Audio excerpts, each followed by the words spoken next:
ತಿರ್ಗಾ ಹೋಗ್ಬೇಕಾಗಿದೆ. ಅದ್ರ ಬಗ್ಗೆ ಸರ್ MLAಗಳು ದೆಹಲಿಗೆ ಹೋಗಿದ್ದಾರೆ, ಒಂದು 25 ಜನ ಎಲ್ಲ ಹೋಗಿದ್ದಾರೆ. CM ಏನೋ ಹೇಳಿದ್ದಾರೆ, but all of them should maintain discipline. Party ಶಿಸ್ತನ್ನು ಎಲ್ಲರೂ ಕೂಡ ಮೇಂಟೈನ್ ಮಾಡಬೇಕು, ಪಾರ್ಟಿಗೆ ಗೌರವ ಕೊಡಬೇಕು. ಬರೀ ಮೀಡಿಯಾ ಮುಂದೆ ಕೂತ್ಕೊಂಡು ಪಾರ್ಟಿ ಹೆಸರನ್ನು ಹಾಳು ಮಾಡಬಾರ್ದು.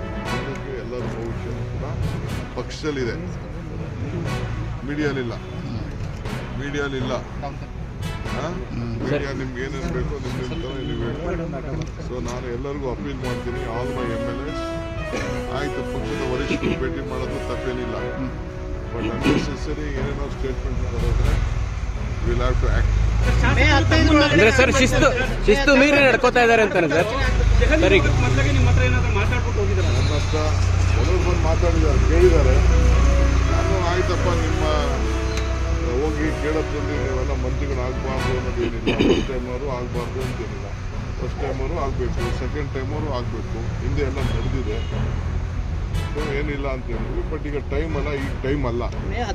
ಸರ್ ಈಗ ಅವ್ರು ಹೇಳ್ತಿದ್ದಾರೆ ಈಗ ಎಲೆಕ್ಷನ್ ಇನ್ನ ನಡೀತಾ ಇದೆ ತಮಿಳುನಾಡಲ್ಲಿ. ಕೆಲವೆಲ್ಲ ಕಳಿಸ್ಕೊಟ್ಟಿದ್ದೀವಿ, ತಮಿಳುನಾಡಿಗೆ ಕಳಿಸ್ತೀವಿ. ಫಸ್ಟ್ ಎಲೆಕ್ಷನ್ ಮಾಡೋಣ sir.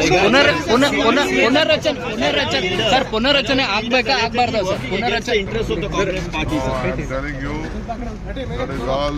I have officially asked for a report with various sections. Let me get the report, then I will act. ನೀವು ಡೆಲ್ಲಿಗೆ ಯಾವಾಗ ಹೋಗ್ತಿದ್ರ ಸರ್? ತಾವೇನೋ ಡೆಲ್ಲಿಗೆ ಹೋಗ್ತಿದ್ರ ಸರ್?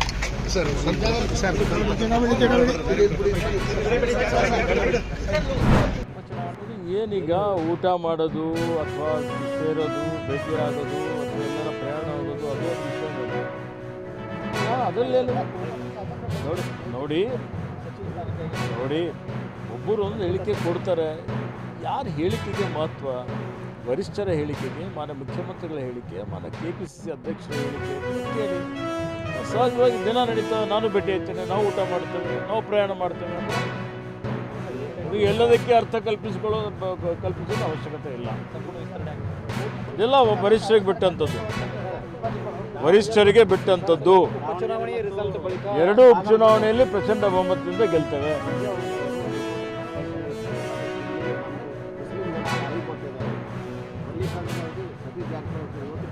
ನೋಡಿ, ಒಂದು ಮಾತು ಹೇಳ್ತಾರೆ ನಮಗೆ, ಎರಡೂ ಕ್ಷೇತ್ರಗಳಲ್ಲಿ ನಾವು ಗೆದ್ದೇ ಗೆಲ್ತೀವಿ.